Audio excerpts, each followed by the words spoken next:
Hello everyone, my name is Jen and welcome to the Book Refuge and welcome to another weekly wrap-up of mine. I believe this is week number 6 of 2021 and this was also the Fae Warriors readathon this week, so I have a lot of fun fantasy books to talk about, and I'm also excited because I think I've almost read enough fantasy romances to do another fantasy romance rec.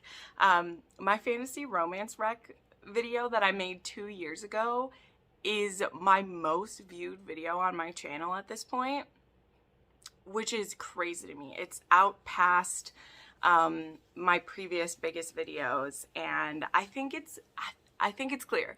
Fantasy romance is a lot of people's favorite subgenre of romance. And I really think that Harriet Moore, who is the founder and the brains and the manpower behind, the woman power, sorry, the lady power behind Fae Warriors, has really hit on something that a lot of people enjoy. And I think I myself, one of the reasons I don't have a ton of fantasy romance recs, because people always ask me for some, and I always kind of have the same recommendations that everyone else does, because there aren't a ton of fantasy romance that I have read that fully meet the fantasy quotient of what I want and are equally a romance and equally smutty and have all of that I want. They usually kind of have one or the other. Either they're a romance and there's not a ton of the fantasy elements happening, it'll be a really low fantasy, or there'll be a fantasy and then there's a love interest, but they never get down to business, So anyway, that was a spiel at the beginning. Before we dive into everything I read this week, we have a new channel member to welcome, and this channel member actually has a channel of her own. So let's spread some love for a channel that is way too small and deserves the love. We have Bianca from My Bookworm Sanctuary. I will include her down below. She joined at the sassy supporter level just the other day. So thank you so much, Bianca. That means so much to me when another creator chooses to support me, because I know what it takes to do this, So yeah, that's awesome. Also, still rocking some of my merch. This is one of the older designs, but it is still available. There is a sale going that I was doing for the Rycke Appreciation Society, which was last week, but it is still running, and it's 15% off. It's the highest sale and probably the highest that it will be. It's going to run through the 19th. You'll see the link, the code for that down below is RAS15. So definitely check that out if you want to get some merch in. I have lots of fun different designs there. And that's enough promoting myself. Let us dive into the books I read. Let me pull up my spreadsheet here. I made it through 11 books this week, which is great. Not a ton more than last week, but I did feel like I was really in more of a groove. Also, not a ton of these were audiobooks, so that's part of the reason that it there's not as many of them, because I did a lot of the fantasy books that I read for Fae Warriors. They didn't have audiobooks, so I didn't have that option. But let's go ahead and dive in with one of these books that was actually a viewer recommendation. Now, I don't have who recommended this, I don't think. Let me check if they put their name. I don't think that they put their name, but they might have. So let's see, because I ended up reading this entire series and they only recommended me the first book, and I read the entire series. So I want to see who it was. Oh, go away. I hate when you do this, Google. Oop.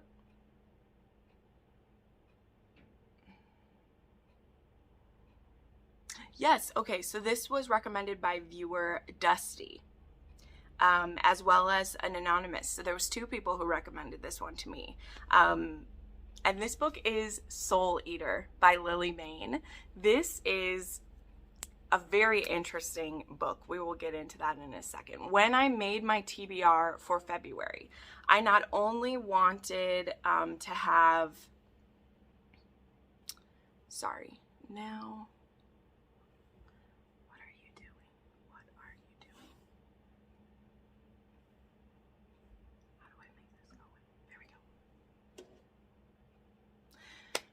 Sorry. When I made my TBR for February, I not only was picking books for my Pharaoh Feb readathon, but I went through the viewer recommendation form, which is always in my link tree, which is always down below. That is the best place to recommend a book for me, just to tell you guys. I know a lot of people put book recommendations in my comments. I'm not always going to see those. But the book rec form, which I have over 400 books in, I regularly check through and update and add those books to my Goodreads. And when I'm making my TBRs or when I'm stumped and I don't know what to read, I go through that list. So I know it's not the most convenient thing for people to do, but if you really have a book you want me to check out, this is the place to put it, because even if it takes a few months, when I'm looking for certain things, like I can search by trope in this form, like you put the tropes that are in it, and I can search by tropes. And when I have a certain reading prompt that I need, or I'm just really in the mood for something, that's where I'm going to find it. So just kind of reminding everyone, I know I have a lot of new viewers since I made that form.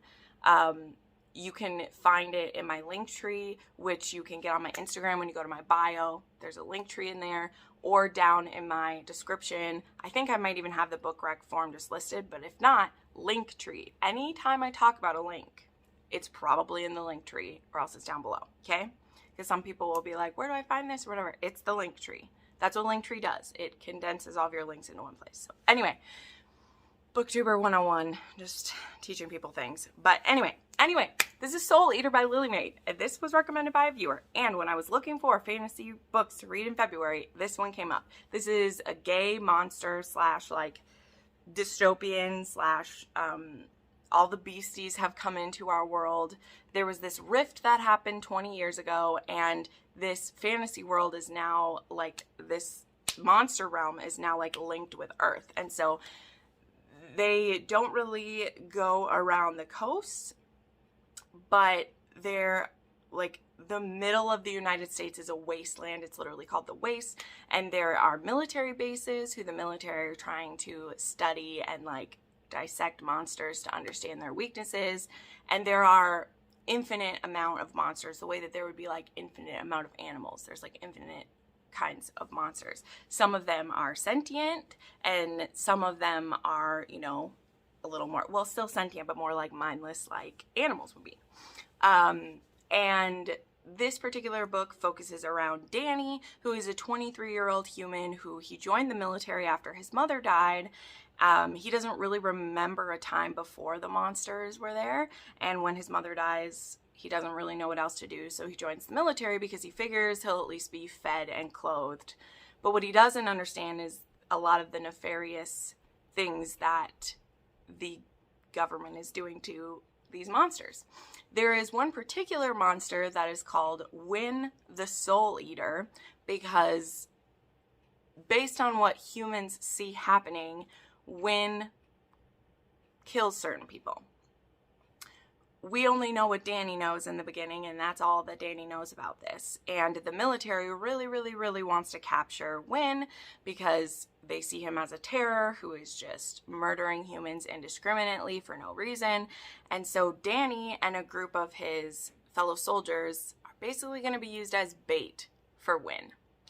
And in the very beginning of this book, Wynn doesn't have a choice about this. He gets sent out with a group, and Wynn does appear. Wynn appears. He is this hooded figure. He has pale white skin that with blackened fingertips, and we've never seen his face. He's very tall. He's like 6'5", and he is terrifying.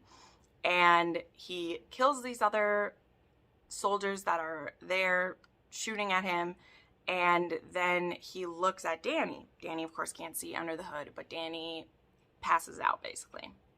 And when he comes to, Wynn has been captured and has been asking to speak with Danny. And the military, because they can't get any information out of Wynn, they are sending Danny in to speak with him. And long story long, as we do with me, Wynn breaks out of this prison And after there's some conversations between Danny and Wynne, where Wynne is trying to find out things about Danny, and Danny is trying to find out, about what Wynne is and does and why he's killing people and what's going on. But when Wynne breaks out of prison, he lets the other monsters go who are captured, and he asks Danny if he would like to come with him, because otherwise Danny basically will die there on his own. And Danny agrees to travel with Wynne. And so this is the love story between Danny and Wynne, the Soul Eater. And it is one of the sweetest, most adorable stories I've read in a long time. And I gave this book 6 stars. I couldn't help it. I could not help it. When I reviewed it initially on my Goodreads, I said, this is 5 stars for now. It may end up being more. And it is. It just is.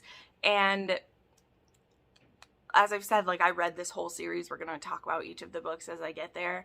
This one is still definitely my favorite, even though I did very much enjoy all the others. The connection between Wynne and Danny and how it grows, and the things we find out about Wynne and what his mission is and why he is indiscriminately killing people, if that's what's really happening. And we start to meet some other characters who are going to be in the other books, which we will talk about very shortly. But I gave that book 6 stars.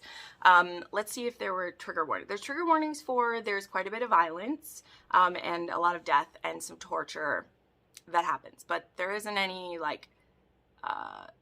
sexual kinds of, there's lots of sexy time, but there isn't, sexual trigger warnings, if that makes sense. So yeah, this was a 6-star book, and I gave it 4 on the spice rating. Pretty much, almost all of the books in this series were 4 with spice, because there was just lots of very sexy times and big dicks and magical dicks. That's true. Wynne does have interesting anatomy, which is kind of cool. So I loved it. And we're 12 minutes in, and I'm only on the first book. That's how it goes. Next, I read The Lady Gets Lucky by Joanna Shupe. This was on my TBR as one that was, I think the prompt was it was a new release, or it was a book that a lot of my friends have read and really loved, and I wanted to read it. So this book is about Alice Lusk. I don't want to do too much deep dive into this because I feel like a lot more people have talked about this, and they'll talk about it more eloquently than I.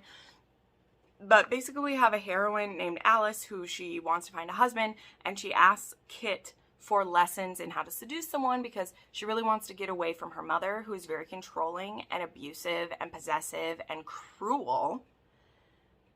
And the only way for her to do that is to get married. And she is shy and sees herself as very awkward, and they're at this house party, and so she asks Kit to give her lessons. And in exchange, Kit is trying to start a dinner club, a supper club, and Alice's family owns hotels where they have this very famous chef, and she agrees to share recipes with him from the chef who works, not knowing that actually she knows how to make all of these recipes because she has cooked with this chef. She is friends with him, and she's kind of his protege, which is frowned upon for a lady to be a chef. And yeah, so again, other people probably talked about this a lot. This was a 4-star read for me, mainly for 2 reasons. This definitely was a sweet story. It's definitely in the top Joanna Shupes that I've read. I've only read 4 of her books so far. I do plan to read more. She's very hit or miss for me because her third act conflicts are usually the kind that make me want to yank my hair out at the roots quite viciously. This one, the third act conflict didn't bother me. Again, there was 2 main reasons why this book did not jive for me. One, it had to do with the audiobook. I was kind of forced to do the audiobook with it. Not forced, no one was forcing me, but with what my schedule was this week, I was kind of forced to use the audiobook for this one. I despised the narrator for this. It made Alice sound very insecure and whiny, which made her seem even younger and more naive than she already is. Whereas I feel like if I'd read this with my eyeballs, she would have appeared more naive and charming because they have a great chemistry together. But the voice the narrator did for Alice was not great. And then she was doing an American voice for Kit. And it just was not great. And then the mother is the other reason. And I know that was the point, is that her mother was supposed to be very overbearing and, you know, controlling to the point that we want to see why Alice needs to get away so bad. But there's two reasons. One, she supposedly has a very caring dad, okay? She has a great dad from what we hear. And we do see him be kind of a benevolent, you know, helpful father near the end of this book. But where the fuck was he for the majority of this book? You know, it's even acknowledged that the dad knows that the mother is overbearing to her. And again, he helps her out to get her away from her mother for a certain part of the book so she can, you know, go cook with Kit.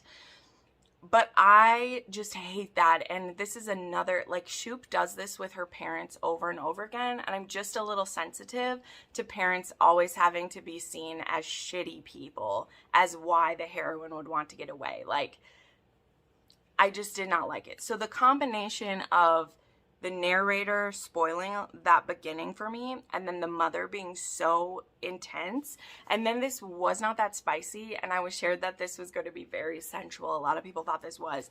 There was not that many interactions between them. There was only one real, like, full sex scene, and not that full sex is the only kind that's good.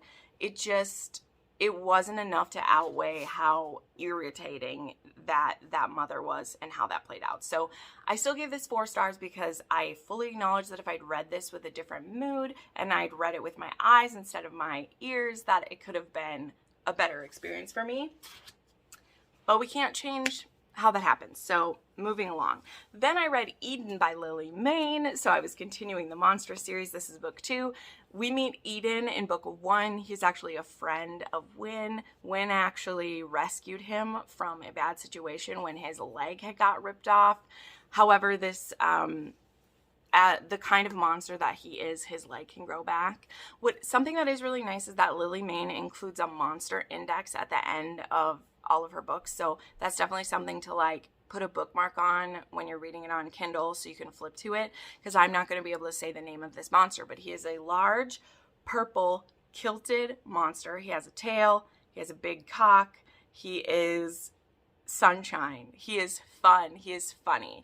And our other hero in this book is Hunter, who at the beginning of this book, he almost dies, and his friend Charlie gets taken by these other monsters who are taking him somewhere. We don't know where.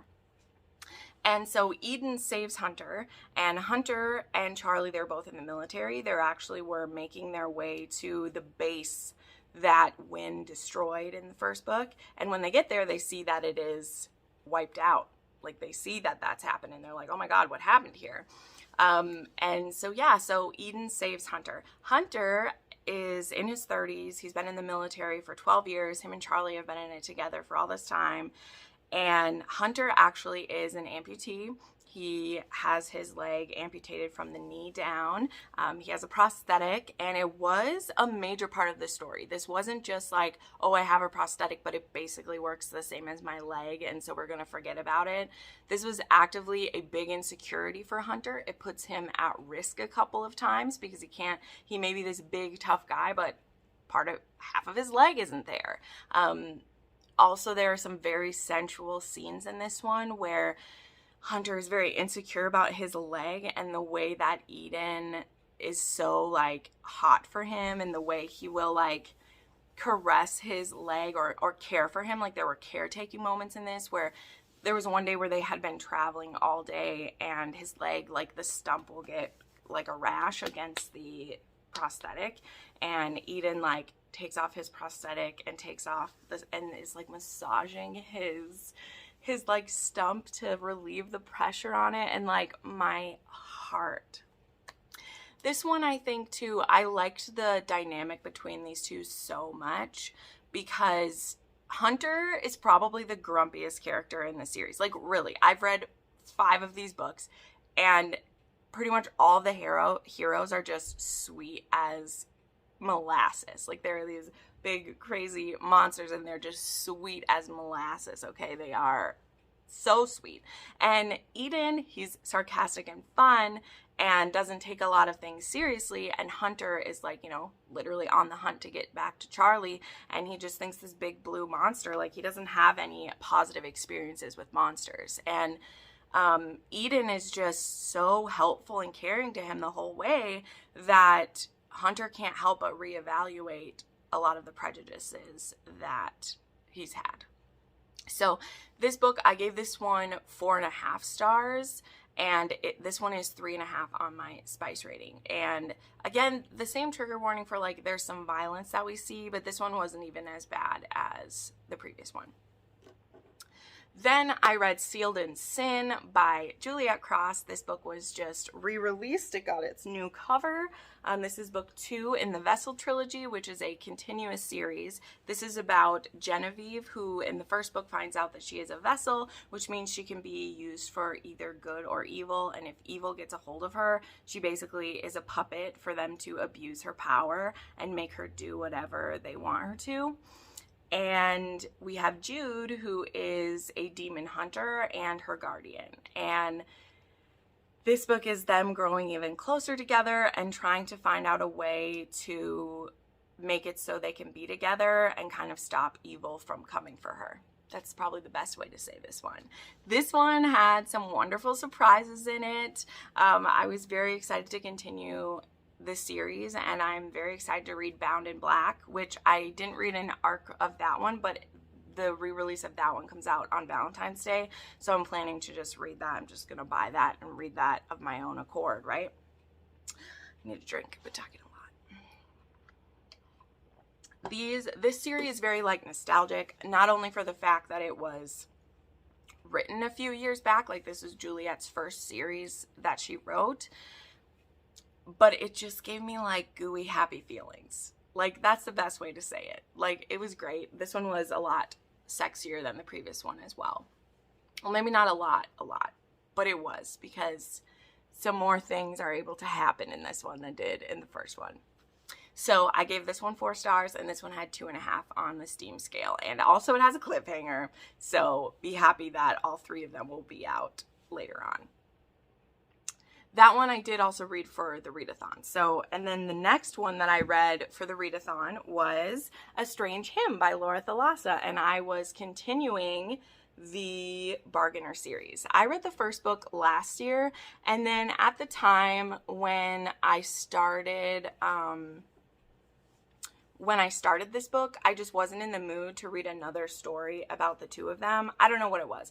I was just in a weird mood about it. Part of it I know at the time was that I feel like their relationship had progressed so much, and then in the beginning of this one, it like backslid a little bit, at least where I was reading it then. Like I only read like 50 pages into this one when that happened, because I explained at the time that it's a bit of a pet peeve of mine with books that came out. I mean, this one came out almost 10 years ago. It was like 10 or 11 years ago. Oh no, this one wasn't. This one was 6 years ago. Okay. It's a pet peeve of mine when you're doing a series that is about the same couple, that you have all these breakthroughs and then they like backslide in the second one. And I know that that might be realistic, but I just don't always like that. You know, I'm like, we got through so much. Keep going. Keep moving forward. And sometimes that just doesn't go the way that we want it to. But I continued with the series. There is something bad happening to people in Desmond's realm. This is about Callie and Des. This is kind of a Hades and Persephone retelling. He is like the king of the dead, and she is a siren who is his queen now. And things go a little bit wonky. There's some bad things happening, and they need to work together to figure it out. So I gave this one 4.5 stars, and it was a 3 on the spice scale. They do it quite a bit, but it doesn't get super detailed. So that's when I give it like a 3 star. All right, and now the light is messing up. I'll be right back. Okay. Light's always fine when I start the video, and then it goes a little bit wrong as I go. But, all right. Next, I continued with the Monstrous series, and I read The Reek by Mayne. This is how it's pronounced in the book, even though I wanted to say Rycke, because Reek makes me think of Game of Thrones and makes me uncomfortable about certain things.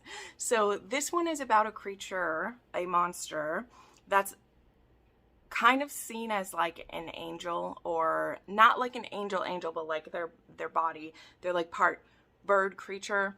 They have wings that are kind of like bat-like with talons, and they have bird-like feet. Like they have 3, you know, like the bird does kind of.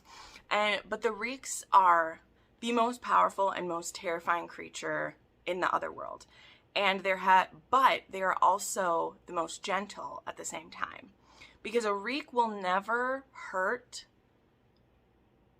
for their own gain. They only hurt to protect those around them, or those that they care about. So our Reek, whose name is Ari, he was actually imprisoned at the prison that Wynn destroys in book 1. And he was the first creature that they captured, because the military captured him and tortured him extensively, but he would never defend himself, because that's not what they do. They don't defend just for themselves. And so the Reek eventually gets rescued by, let me see, I have his name written down. This is why I write down the names.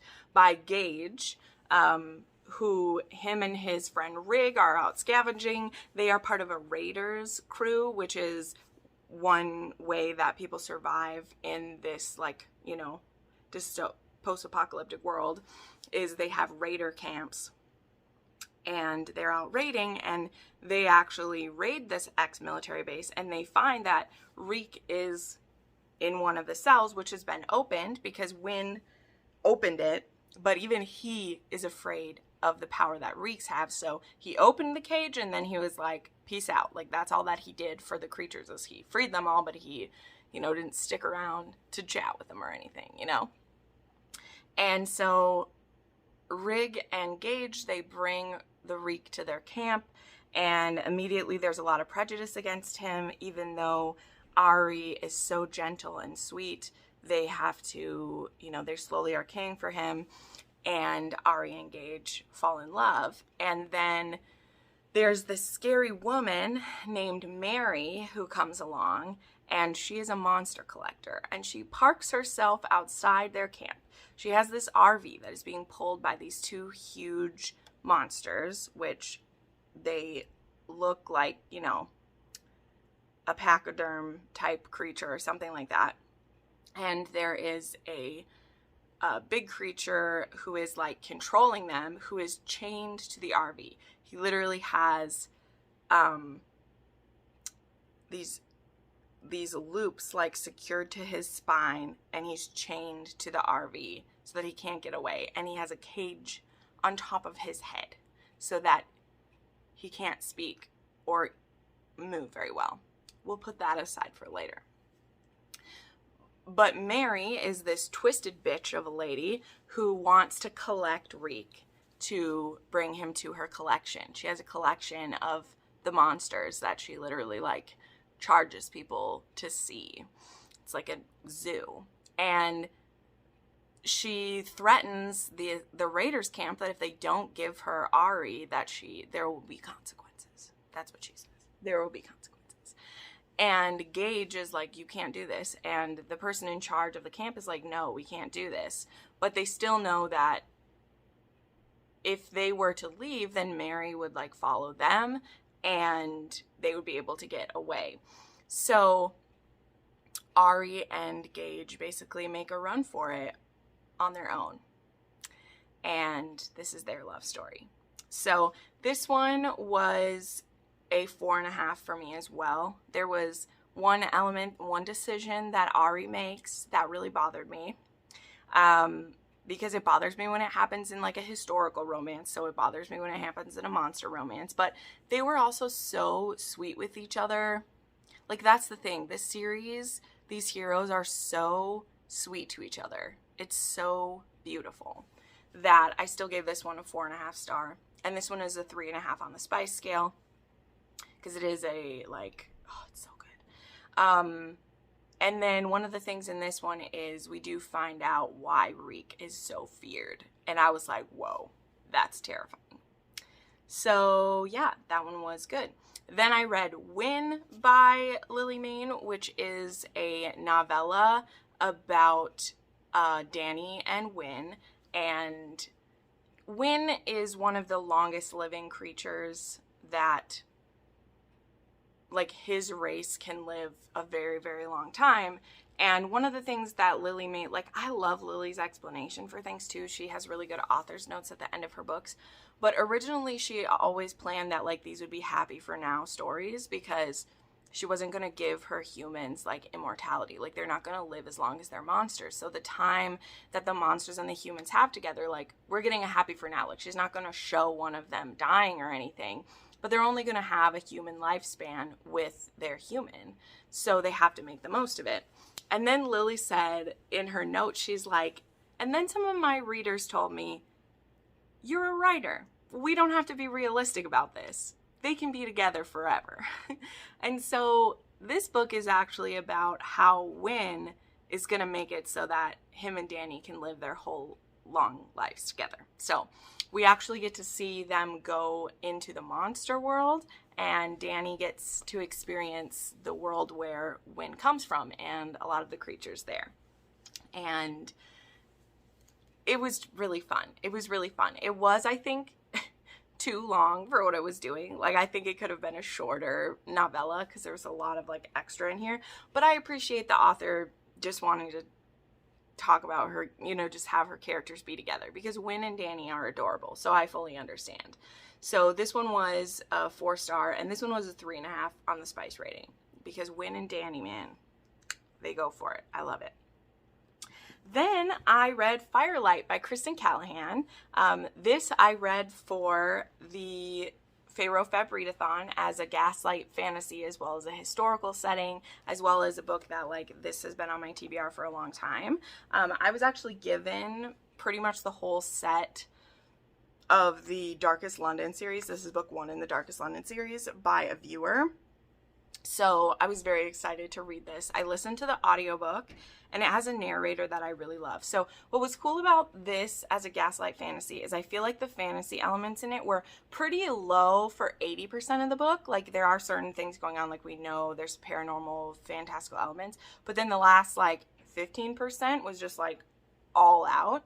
But the parts of it that weren't fantasy were still a really great historical romance, so I loved that. There was also some, like, Indiana Jones vibes going on, definitely in the background, because the history of our hero, he was definitely very like Indiana Jones. So the setup of this series is that Miranda Ellis is, she has a special gift. She's able to, like, make fire happen, but she's not very great at, like, controlling it, and it actually causes some, like, losses for her family, causes some bad things to happen because she causes a fire and things. And this book actually starts, like, 3 or 4 years in the past, like the prologue is, and our heroine, like, meets the hero but doesn't know that she meets him, because Archer has just come back to the UK after traveling, and he's very, like, road weary, and he sees this altercation between this girl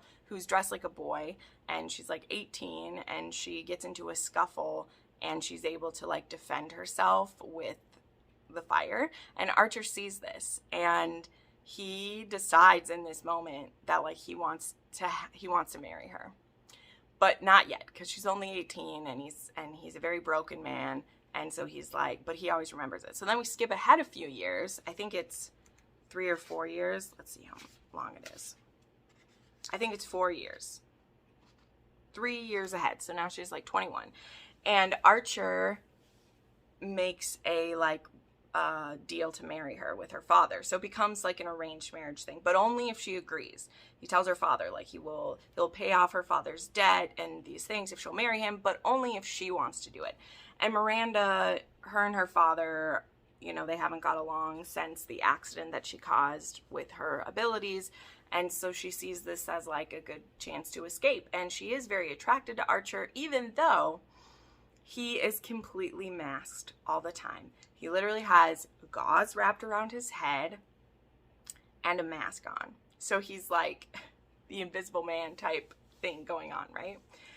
But they have this arranged marriage, and they're very like attracted to each other, and they like spending time together. But at the same time, there's this mystery going on because there are these people connected to Archer who keep showing up dead.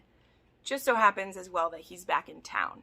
So a lot of suspicion is getting thrown on him, and Miranda doesn't know if she just ended up marrying a madman or what's going on.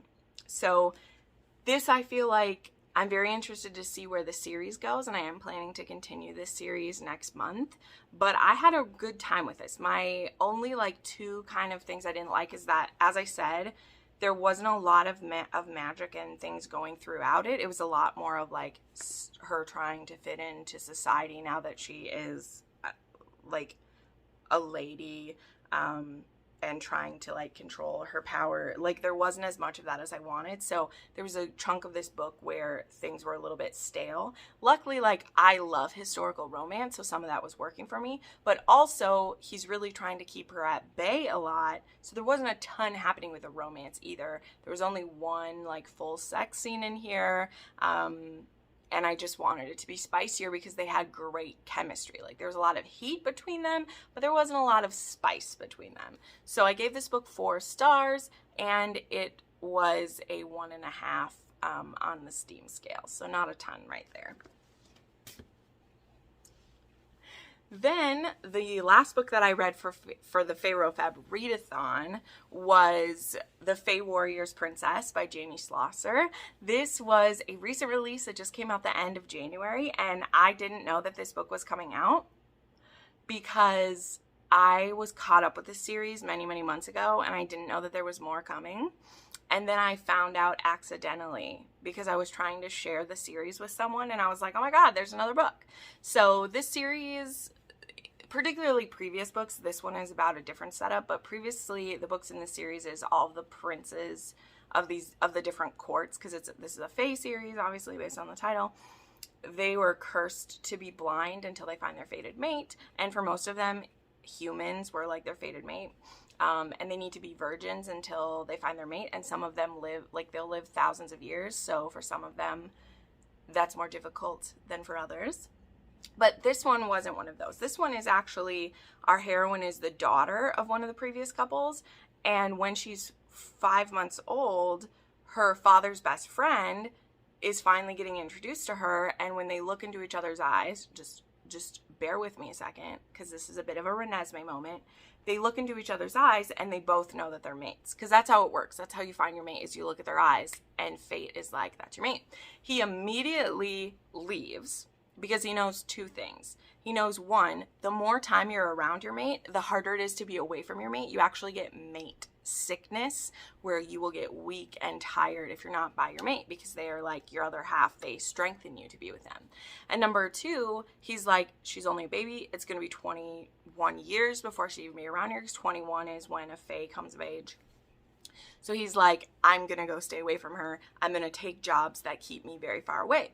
The thing is, even though she's only 4 months old, Dani, she knows that she's seen her mate. So she knows that he's her mate. He doesn't know that she, as a 4-year-old Fae, actually knew that she'd met her mate. But her Fae self isn't stupid. Like, it knows that it has a mate and that they're being kept from each other.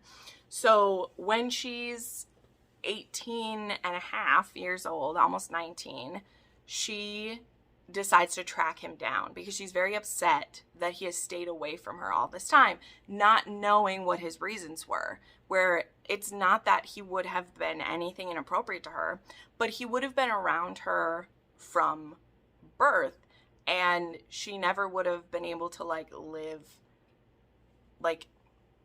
he just didn't want her to be too attached to him from birth. He wanted her to be able to do whatever. But the thing is, she knew that he was her mate, so she still had longing all this time.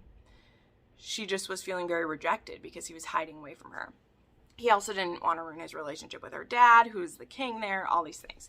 So he goes to a mission in the human realm. Now, if you've heard me talk about this series before, every day in the human realm is a year in Fae. So he goes and literally is on like a 2-week mission in the human world, and it is her entire adolescence. So she sneaks there and finds him, and they consummate their mating. And then she tells him how old she is, and he is horrified that she's not 21 yet. And it's like, what, do you want me to go back there for 3 more years? Which for him is only 3 days if he stays in the human realm. And then, then I'll be old enough. Like, she's like, I'm in the human realm. Technically, I'm an adult. And he's like, okay, whatever, too complicated. So they have like consummated their mating.